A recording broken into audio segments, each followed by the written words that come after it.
இந்தியாவில் முஸ்லீம்களுக்கு மோடி ஆட்சியில் இழைக்கப்படுகிற அநீதி அங்கே இருக்கக்கூடிய இஸ்லாமிய தீவிரவாதிகளிடம் கோபத்தை ஏற்படுத்தி அங்கே இருக்க இந்துக்களுக்கு எதிராக அவர் செயல்பட ஆரம்பித்திருக்கிறார்.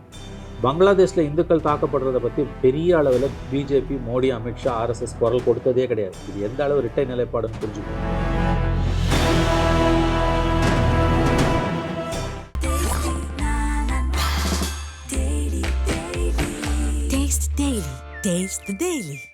இந்தியா அங்கே உள்ள நுழைந்து பாகிஸ்தானை வந்து ரெண்டாக உடைச்சு பங்களாதேஷ் தனி நாடியை உருவாக்கி நம்ம கையில் கொடுப்போம் அவங்ககிட்ட. இன்றைக்கி இவ்வளோ பேச்சு பேசுகிற மோடியோ பிஜேபியோ அன்றைக்கி செய்த சாதனையில், இந்திரா காந்தி செய்த சாதனையில் 4, 10, 40, 100 ஒரு பங்கு கூட செய்யலைன்னு தான் சொல்லுவாங்க. புரட்சியாளரின் மகளாக பிறந்த ஷேக் ஹசீனா ஊழல்வாதியாக மாறினார். கடந்த 10 ஆண்டுகளாக பங்களாதேஷில் வந்து இஸ்லாமிய தீவிரவாதிகளோட வெறியாட்டம் அதிகமாகி இந்து கோயில்கள் பெரிய அளவில் தாக்கப்பட்டன. இந்த விசாரணை மையத்தை மத தீவிரவாதிகளுக்கு எதிராக ஷேக் ஹசீனா நிறுவினாலும் அதே நீதிமன்றத்தில் ஷேக் ஹசீனாவுக்கு எதிராக இந்த வழக்கு நடத்தப்பட்டு அவர் இல்லாமலேயே அவருக்கும் அவருடைய உள்துறை அமைச்சர், அவர் எங்கே இருக்காரு தெரியல, அவருடைய தலைமுறை 2 பேருக்கும் மரண தண்டனை விதிக்கிறார். பட் ஒரு காலத்தில் இந்தியா வந்து ஷேக் ஹசீனாவை இந்த தீர்ப்புக்கு பிறகும் அவன் பங்களாதேஷிடம் ஒப்படைக்காது. ஏன்னா அங்கே மரண தண்டனை. நான் இந்தியா வந்து ஷேக் ஹசீனாவை பங்களாதேஷிடம் ஒப்படைக்க தவறினால் என்ன நடக்கும்? பங்களாதேஷ் என்ன டிமாண்ட் பண்ணுதுன்னா, 2 நாடுகளுக்கு இடையே ஒப்பந்தப்படி ஒரு நாட்டில் தீவிரவாதி என்று முத்திரை குத்தப்பட்டவர், தண்டிக்கப்பட்டவரை நீங்கள் வைத்திருக்க முடியாது. இது ஒரு நெருக்கடி தான் இந்தியா. பாகிஸ்தானையும் அமெரிக்காவையும் ஒரே நேரத்தில் பங்களாதேஷ் ஹசீனா காலத்தில் பகைத்து கொண்டதன் விளைவை இன்று ஷேக் ஹசீனா கொடுத்து கொண்டிருக்கிறார். இப்போ இவங்க ஷேக் ஹசீனாவுக்கு என்ன ஒரு பிரச்சனைனா, அரபு நாடுகளும் அவரை எதிர்த்துருச்சு. அந்த மாதிரி நிறையா விரோதிகள். இப்போ அமெரிக்காவுக்குள்ள அவங்க போக முடியாது. இந்தியாவுக்கு எதிரான தீவிரவாத நடவடிக்கைகளோட விளைநிலமாக பங்களாதேஷ் மாறுறதுக்கு வாய்ப்பு. தொடர்ச்சி அது இல்லாமல் இப்போ நம்ம எப்படி வெளிநாட்டு ஊடகங்கள் இந்திய எலெக்ஷனுக்குள்ளே நடக்குது அப்படின்னு சொல்கிறோமோ, அதே மாதிரியான விஷயங்கள்ல இப்போ பங்களாதேஷ் நடக்கிற தேர்தலில் போய் இவங்க சொல்லுவாங்களே, இந்தியா வந்து ஷேக் ஹசீனாவுக்கு ஆதரவாக வந்து பார்த்தீங்கன்னா உள்ள விஷயங்கள்லாம் பண்ணி செய்யும். ஆமாம், அதுதான் நான் சொல்கிறேன். டிப்ளமேட்டிக் நைட் மாறுறது அதுதான். இப்போ பங்களாதேஷின் உள் விவகாரங்களில் இந்தியா தலையிடுகிறதுன்னு பங்களாதேஷில் இருக்கக்கூடிய பெரிய கட்சிகள் பேச ஆரம்பிக்கும். இங்கே மோடி கவர்மெண்ட் சிறுபான்மையின மக்களுக்கு எதிராக நிகழ்த்தப்படக்கூடிய அட்டூழியங்கள் பங்களாதேஷில் இந்துக்களுக்கு எதிராக அரங்கேற தொடங்கியிருக்கு. ஷேக் ஹசீனா பிரதமராக இருக்கும்போது இது நடந்தது.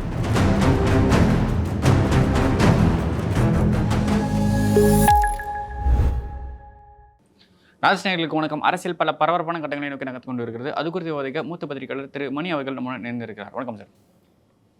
சார், வங்கதேசத்தில் ஒரு மிகப்பெரிய மாணவர் புரட்சி வெடிச்சு சேர்ந்ததை நம்ம பார்த்துருந்தோம். இப்போ அது தொடர்பான ஒரு வழக்கில் வங்கதேச முன்னாள் பிரதமர் ஷேக் ஹசீனா அவர்களுக்கு அந்த நாட்டை சிறப்பு நீதிமன்றம் வந்து பார்த்திங்கன்னா மரண தண்டனை கொடுத்துருக்கு. எதற்காக இந்த கலவரம் நடந்துச்சு அப்படின்ற மாதிரி விஷயங்கள் வந்து பார்த்தீங்கன்னா இடஒதுக்கீடு சார்ந்த மாதிரி விஷயங்கள் அதை கொஞ்சம் டீட்டெயில் எக்ஸ்பிளைன் பண்ணிக்கலாம். ஆமாம், கடந்த ஆகஸ்ட் 5ஆம் தேதி அவர் இந்தியாவுக்கு தப்பி ஓடி வந்தார். இடஒதுக்கீடு என்பது வந்து அது மெயின், அது போர்வை போர்த்தி கொண்ட விஷயம். ஆக்சுவலாக அது அங்கே நடைபெற்ற லஞ்சம், ஊழல், மிகப்பெரிய அளவில் மனித உரிமை மீறல்கள், அது தவிர வந்து அங்கே பாகிஸ்தானுடைய ஐஎஸ்ஐயோட ஊடுருவல். அதாவது இது எப்படி புரிஞ்சுக்கணும், 1971 உள்நாட்டு யுத்தம் பெரிய அளவில் நடந்து பங்களாதேஷ் பாகிஸ்தான்லேருந்து பிரித்து எடுக்கப்படுகிறது. கிட்டத்தட்ட 30 லட்சம் மக்கள் கொல்லப்படுகிறார்கள் பாகிஸ்தான் இராணுவத்தால். 2.5 லட்சம் பெண்கள் வந்து பாலியல் வன்புணர்வுக்கு ஆளாக்கப்படுகிறார்கள். இந்திரா காந்தி பிரதமராக இருந்த காலகட்டத்தில் இந்தியா அங்கே உள்ள நுழைந்து பாகிஸ்தானை வந்து 2ஆக உடைச்சு பங்களாதேஷ் தனி நாடியை உருவாக்கி நம்ம கையில் கொடுத்தோம் அவங்கக்கிட்ட. இன்றைக்கி இவ்வளோ பேச்சு பேசுகிற மோடியோ பிஜேபியோ அன்றைக்கி செய்த சாதனையில், இந்திரா காந்தி செய்த சாதனையில் 4, 10, 40, 100 ஒரு பங்கு கூட செய்யலைன்னு தான் சொல்லணும்.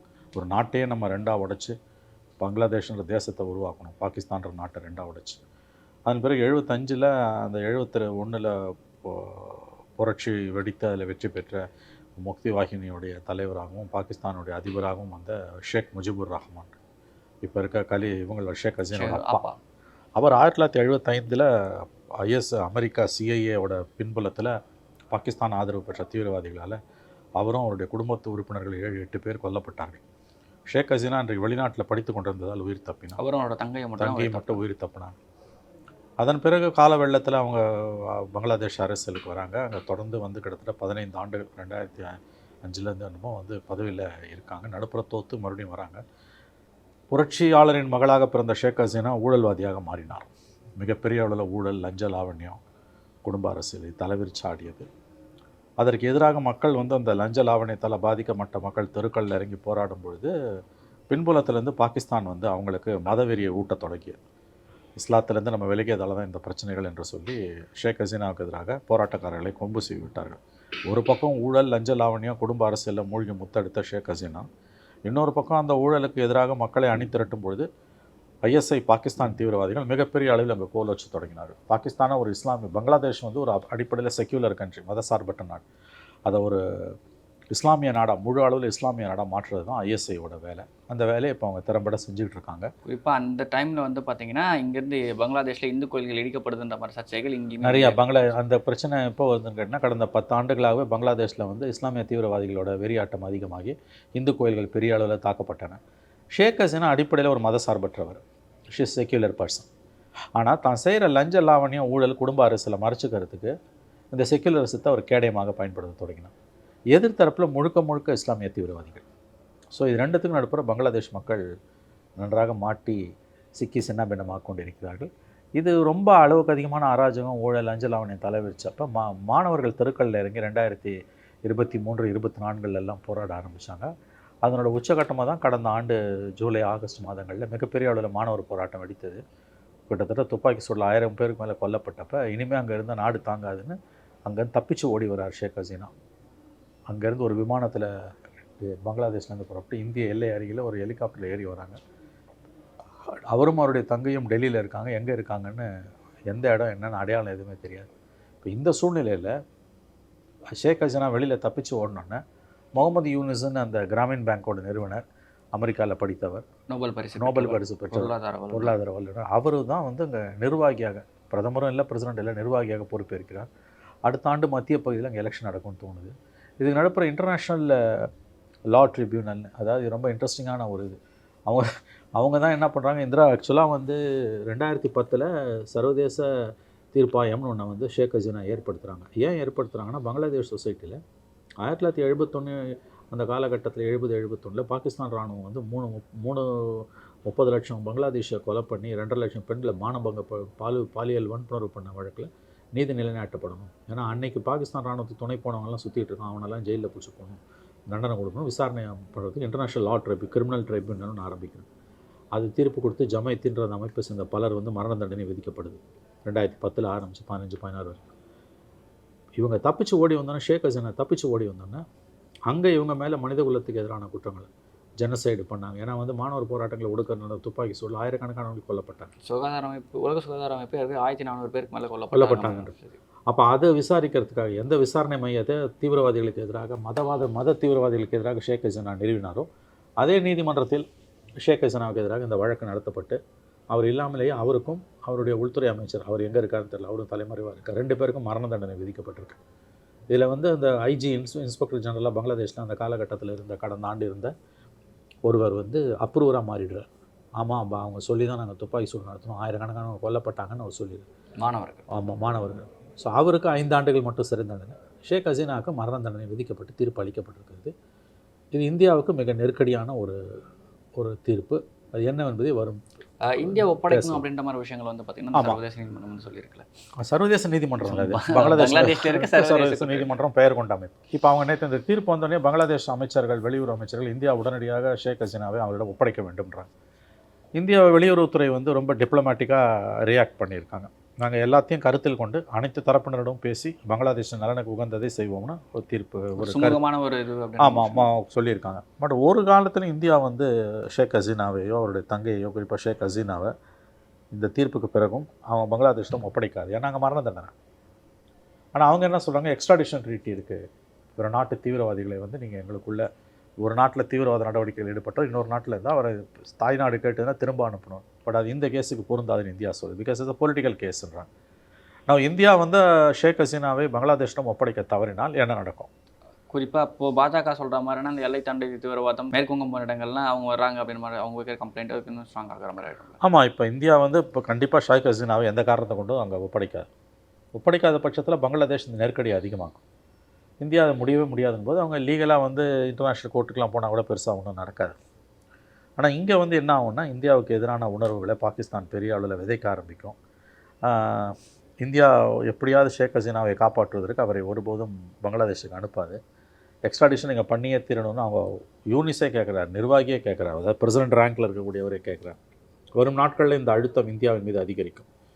பட் ஷேக் ஹசீனாவை ஒருபோதும் இந்தியா பங்களாதேஷுக்கு திரும்ப அனுப்பாது, நாடு கடத்தாது. ஏன்னா அங்கே போனால் அவருக்கு தூக்கு தண்டனை. ஆனால் பங்களாதேஷ் என்ன டிமாண்ட் பண்ணுதுன்னா, 2 நாடுகளுக்கு இடையே ஒப்பந்தப்படி ஒரு நாட்டில் தீவிரவாதி என்று முத்திரை குத்தப்பட்டவர், தண்டிக்கப்பட்டவரை நீங்கள் வைத்திருக்க முடியாது. இது ஒரு நெருக்கடி தான் இந்தியாவுக்கு. ஆக்சுவலி இது நமக்காக போட்டது. ஏன்னா இங்கேருந்து வந்து அங்கேருந்து வந்து திருட்டு வேலை, அதுக்கப்புறம் ஒரு சில வேலையெல்லாம் பண்ணிட்டு இங்கே தப்பிச்சு போயிடுறாங்க அப்படின்னு சொல்லிட்டுருக்காங்க. நம்ம போட்ட அந்த எக்ஸ்ட்ராடிஷன் ட்ரீட் இன்றைக்கி நமக்கு எதிராக எதிரானா ஒரு நம்மளோட டிப்ளமசி பாலிசி, நம்மளோட டிப்ளமசிக்கு எதிராக நிற்குது. ஏன்னா அந்த அதாவது அது வந்து எப்படின்னு கேட்டிங்கன்னா வந்து பங்களாதேஷோட புற அழுத்தம் இந்தியா மீது மிக அளவில் அதிகரிக்கும். ஷேக் ஹசீனாவை எத்தனை நாள் கட்டி மாள்வது இந்தியா? இப்போ டெல்லியில் அவங்க எங்கே இருக்காங்கன்னு தெரியல. 1.25 வருஷம் ஆகுது. அவரும் அவருடைய தங்கையும். அவருடைய மகன் நியூயார்க்கில் இருக்கார். அவர் டிவிக்கெல்லாம் பேசுகிறார். இவங்களால் அமெரிக்காவெல்லாம் போக முடியல. அமெரிக்காவையும் ஒரே நேரத்தில் பகைத்து கொண்டது தான், பாகிஸ்தானையும் அமெரிக்காவையும் ஒரே நேரத்தில் பங்களாதேஷ் ஹசீனா காலத்தில் பகைத்து கொண்டதன் விளைவை இன்று ஷேக் ஹசீனார் கொடுத்து கொண்டிருக்கிறார். நம்ம எடுத்துக்கலாம். லீகலி ஸ்பீக்கிங் இன்னொரு பாயிண்ட் என்ன சொல்கிறாங்கன்னா, இன்ட்ரெஸ்டிங்லி முன்னாள் ஓய்வு பெற்ற வெளியுறவுத்துறை செயலாளர் கன்வல் சிபல் அவர் நேற்று இரவு 10 மணிக்கு இந்தியாவுடைய தொலைக்காட்சிக்கு போயிட்டு எழுப்பி ஒரு பாயிண்ட் சொல்கிறார். இப்போ இந்தியா திரும்ப அனுப்பாது. ஒருவேளை இந்தியா திரும்ப அனுப்புறதுன்னு முடிவு பண்ணிட்டா ஒரு விண்டோ வச்சுருந்தா ஓப்பன் பண்ணிட்டு பண்ணுவாங்க. என்னென்னா, எக்ஸ்ட்ரடிஷன் எங்களை பண்ணக்கூடாதுன்னு ஹசீனாவும் அவருடைய தங்கையும் உச்சநீதிமன்றத்தில், இந்திய உச்சநீதிமன்றத்தில் வழக்கு போடலாம். வழக்கு போட்டாங்கன்னா அந்த வழக்கை பல ஆண்டுகள் தள்ளி போட முடியும், இழுத்தடிக்க முடியும். ஸோ இழுத்தடிப்பதன் மூலமாக ஷேக் ஹசீனாவை இந்திய அரசு காப்பாற்ற முடியும். அதுக்குள்ளே அங்கே ஒரு கான்ஸ்டன்டான ஒரு கவர்மெண்ட் ஃபார்ம் ஆகிடும். மேபி இந்த ஒரு சீரியஸ்னஸ்ன்றது குறையத்துக்கு இந்த சூடு தண்ணீருக்கான வாய்ப்பு அதிகமாக இருக்கும். ஏன்னா தூக்கு தண்டனை விதிக்கிறாங்கன்னா ஒருபோதும் எந்த நாடும் வந்து தாய் நாட்டுக்கு அந்த சம்மந்தப்பட்டவர்களை அடைக்கலம் தேடி வந்தவர்களை அனுப்ப முடியாது. முஷ்ரப் மாதிரி பல விஷயங்கள் நம்ம அந்த எக்ஸாம்பிள். ஆமாம், அதனால் வந்து அந்த ஆப்ஷன் எந்த அளவுக்கு ஒர்க் அவுட் ஆகும் தெரியல. இப்போ இவங்க ஷேக் ஹசீனாவுக்கு என்ன ஒரு பிரச்சனைனா, அரபு நாடுகளும் அவரை எதிர்த்துருச்சு. அந்த மாதிரி நிறையா விரோதிகள். இப்போ அமெரிக்காக்குள்ளே அவங்க போக முடியாது. அவங்க பண்ண பெரிய தவறு அது நல்லதாக கெட்டதான் தெரியல. அமெரிக்க நலன்களுக்கு எதிராக இந்தியாவை அதிகமாக ஆதரித்தார். அதனால தான் இந்த புரட்சியை அமெரிக்கா பின்னால் இருந்து தூண்டியது. இன்றைக்கி அவருடைய மரண தண்டனை விதிக்கப்பட்ட பிறகும் அவரால் அமெரிக்காவுக்கு போக முடியாது அப்படின்றாங்க. சரி, ஷேக் ஹசீனா விவகாரம் வந்து இந்தியாவுக்கு ஒரு நெருக்கடியாக தான் உருவெடுத்துக்கிட்டு இருக்கு இந்த ஜட்ஜ்மெண்ட்டுக்கு பிறகு. இது வரைக்கும் அடைக்கலம் கொடுத்தது வேறு, இனிமேல் கொடுக்கறது வேறு. ஏன்னா ஒரு ஜட்ஜ்மெண்ட் வந்துடுச்சு. அந்த ஜட்ஜ்மெண்ட்டுக்கு பிறகு அவன் வந்து வலியுறுத்துவான் எக்ஸ்ட்ராடிஷன் ட்ரீட்டி இருக்குன்னு. லீகலி இந்தியாவால் அதை தாங்க முடியும், டிப்ளமேட்டிக்கலி தாங்க முடியும். பட் வேறு சிக்கல்கள் வரும். அங்கே இருக்கக்கூடிய பாகிஸ்தான் ஆதரவு தீவிரவாதிகள் இந்தியாவுக்கு எதிரான நடவடிக்கை. ஏன்னா இப்போ ஏற்கனவே இந்தியாவுக்கு எதிரான நடவடிக்கை முடுக்கி விட்டாங்க. அது கூட பிரச்சனை இல்லைன்றாங்க. ஏன்னா இந்துக்களுக்கு எதிராக பெரிய அளவில் பங்களாதேஷ் முஸ்லீம் பாப்புலேஷனை திருப்ப முடியாது, பாகிஸ்தான் மாதிரி அங்கே இல்லை அப்படின்றாங்க. அந்த அளவுக்கு வெறி இல்லைன்றாங்க. பட் ப்ராப்ளம் என்னென்னா, தீவிரவாத நடவடிக்கைகள், இந்தியாவுக்கு எதிரான தீவிரவாத நடவடிக்கைகளோட விளைநிலமாக பங்களாதேஷ் மாறுறதுக்கு வாய்ப்பு இருக்குது. ஏற்கனவே வெஸ்ட்டில் நமக்கு பிரச்சனை, பாகிஸ்தானோட ஈஸ்ட்லேயும் பிரச்சனைனா. ஈஸ்டர்ன் பார்டரில் என்ன விஷயம்னா, பங்களாதேஷோட கொஞ்சம் லிபரலாக நம்ம இருக்கும். பாகிஸ்தான் எல்லை அளவுக்கான பாதுகாப்பையோ மற்ற தளவாடங்களையோ நம்ம வந்து ஈஸ்ட்டில் பண்ணுறதே கிடையாது. அவங்க ஈஸியாக வந்து இங்கேருந்து மாடெல்லாம் திருடிட்டு போகிறாங்க, வண்டிலாம் திருடிட்டு போகிறாங்க, நம்ம செய்திகள் தொடர்ச்சியாக நம்ம பார்க்க முடியும். அந்த லைன் நியூஸ் நம்ம ஃபாலோ பண்ணோன்னா அதை நம்ம ரெகுலராக பார்க்க முடியும். எலக்ட்ரிக்கல் ஃபென்ஸுமே வந்து பங்களாதேஷ் பார்டரில் இல்லை அப்படின்ற மாதிரி கம்ப்ளைண்ட்ஸை நம்ம பார்க்க முடிஞ்சுது. கொஞ்சம் செக்யூரிட்டி ஃபோர்ஸஸ் மட்டும் தான் பார்க்குறாங்க, ஒரு 2-3 லெவலில் வந்து அதை மெயின்டைன் பண்ணிக்கிறாங்க அப்படின்னு சொல்லிட்டு. அப்படி இருக்கிறப்ப இந்த மாதிரியான விஷயங்கள் வந்து அந்த இடத்துல நம்ம இன்னுமே செக்யூரிட்டி ஃபோர்ஸஸ் போட வேண்டிய தேவையும் கட்டாயத்தை ஏற்படுத்தும். ஆமாம், பெரிய அளவில் வரும். சரி, நீங்கள் ஃபிசிக்கலாக எவ்வளோலாம் போட்டாலும் பெனிட்ரேட் பண்ணுறதெல்லாம் தாங்க முடியாது. ரெண்டாவது நார்த் ஈஸ்ட்டை பற்றி அவன் பேசும்போது நம்மளுது நம்ம யூனிஸ் இப்போ சமீபத்தில் சொன்னார், நீங்கள் பார்த்துருப்பீங்க, அந்த துணியில் பேசினார். இந்த பாகிஸ்தானுக்கு நாகாலாந்து அந்த சைடில், ஆமாம், வடகிழக்கு மாநிலங்கள் எத்தனையுமே எங்களுக்கு சொந்தம்னு பங்களாதேஷ் பேசுது. இப்போ சமீபத்தில் பாகிஸ்தான் இராணுவ தளபதி அங்கே போனப்போ அவர் கொடுத்த புத்தகத்திலையோ அல்லது யூனிஸ் கொடுத்த புத்தகத்திலையோ இந்தியாவோட வடகிழக்கு மாநிலங்கள் வந்து பங்களாதேஷோட மேப்பில் இருக்குது. அது வந்து சிக்கன் ஹெட்ன்றான். அவன் வந்து லேண்ட்லாக்டு, கடலே கிடையாது உங்களுக்கு வந்து. அதெல்லாம் ஒரு சின்ன ஒரு பாசேஜ் மட்டும் மட்டும் அசாம் மேகாலயா வழியில் ஒரு சின்ன பாசேஜ் தான். அதை சப்போஸ் நம்ம இழந்துட்டோம் அப்படின்னா அந்த கனெக்டிவிட்டி வந்து கட் ஆகிடும். ஆல்ரெடி அருணாச்சல் பிரதேஷ், நாகாலாந்து, மணிப்பூர், திரிபுரான்னு சொல்லிட்டு எல்லா ஸ்டேட்லேயுமே சின்ன சின்ன பிரச்சனை இருந்துகிட்டே இருக்குது. ஸோ இப்போ அது எல்லாமே ஒன்று சேர்ந்துடும். இப்போ இது வந்து இந்த 75 இயர்ஸ் ஆஃப் இண்டிபெண்டன்ஸில் டெவலப்பே ஆகாத ஒரு ஏரியானா நார்த் ஈஸ்ட் ஸ்டேட். எஸ். ஆகவே இப்போ என்னென்னா, இந்த ஜட்ஜ்மெண்ட் நேற்றுக்கு வந்த ஜட்ஜ்மெண்ட் இந்தியாவுக்கு வந்து long term challenges and short term challenges உருவாக்கியிருக்கு. எவ்வளோ நாளைக்கு ஷேக் ஹசீனாவை இந்தியா வைத்திருக்க முடியுங்கிறது ஒரு பெரிய கேள்வியாக வந்திருக்கு.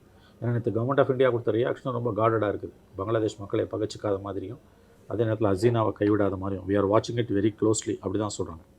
வி ஆர் வாட்சிங் it very closely, committed to the best interest of the people in Bangladesh including their democracy, stability, etc. So we will have to constructively engage with all stakeholders. நாங்கள் இந்த தீர்ப்பை நிராகரிக்கிறோம் அப்படின்லாம் எதுவுமே சொல்லலை. ஏன்னா இந்தியாவுக்கு நல்லா தெரியுது, ஃபார் எவர் ஷேக் ஹசீனாவை இந்தியா வைத்திருப்பது கடினம்.